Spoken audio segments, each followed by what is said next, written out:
A good and blessed morning to you, my dear brothers and sisters, on this Wednesday of Holy Week, the day before we enter the sacred Paschal Triduum. In the Gospel of today, at the beginning of it, we hear Judas seeking the prize of betraying Jesus. He says, "What will you give me if I deliver him to you?" You know, one of the painful things in the life of a human being is being betrayed. What makes betrayal to be so painful is because betrayal always comes from the one we trust, from the one who is close, from the one we have given or opened everything about us to. So that makes it very, very difficult to accept, and it is so painful. Because when we get betrayed, our trust is broken. Have you ever been betrayed?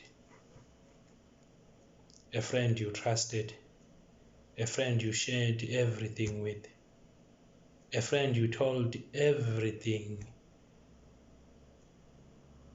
and suddenly they use that against you, and suddenly they break that trust, they break that confidence that you have in them.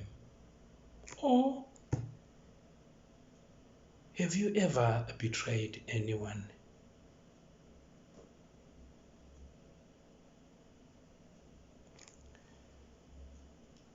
One can imagine the pain which Jesus was going through,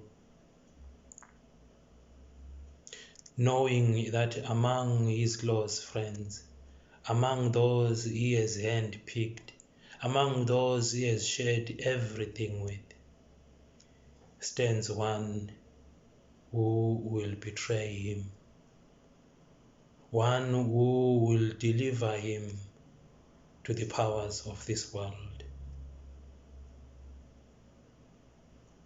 We hear at the Last Supper, as he says, "One of you will betray me." And we actually, the disciples themselves were sorrowful. They are asking, "Is it I, Lord? Who is it? Who can do such a thing to you? Who can do such a thing to their friend?" And Judas is standing in their midst. And Judas is the one who will do it. I think down through the ages, the name Judas has been really a bad name. It was spoiled from that moment on. He betrayed Jesus.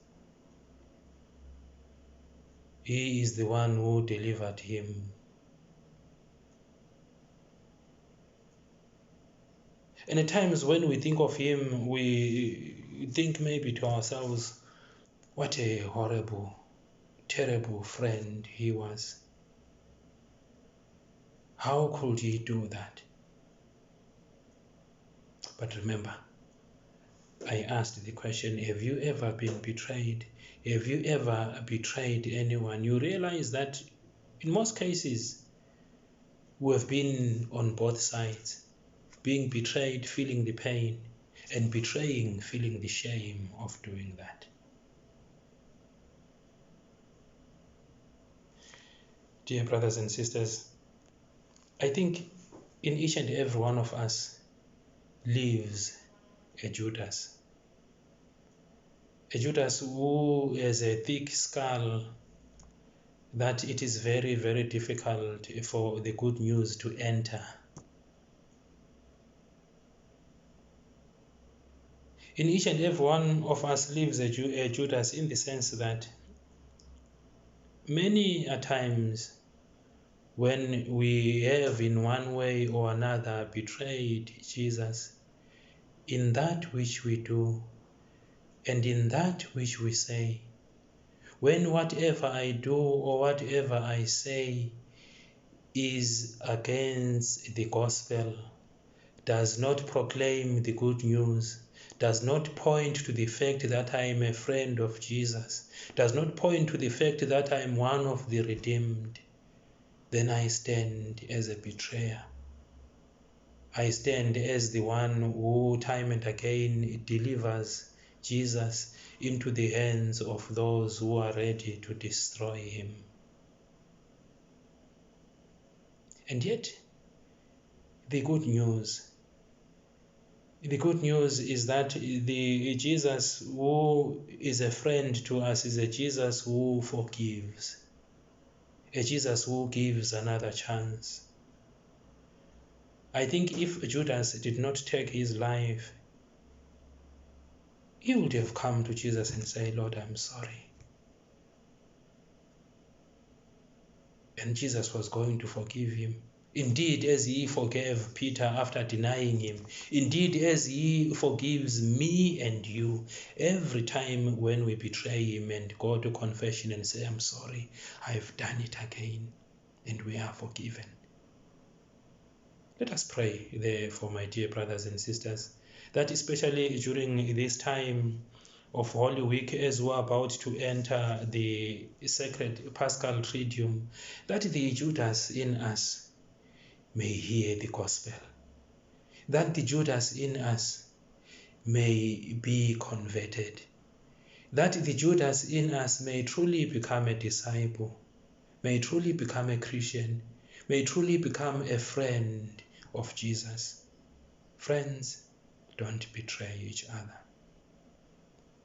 I wish you a blessed, sacred, Paschal Triduum. Stay blessed. Amen.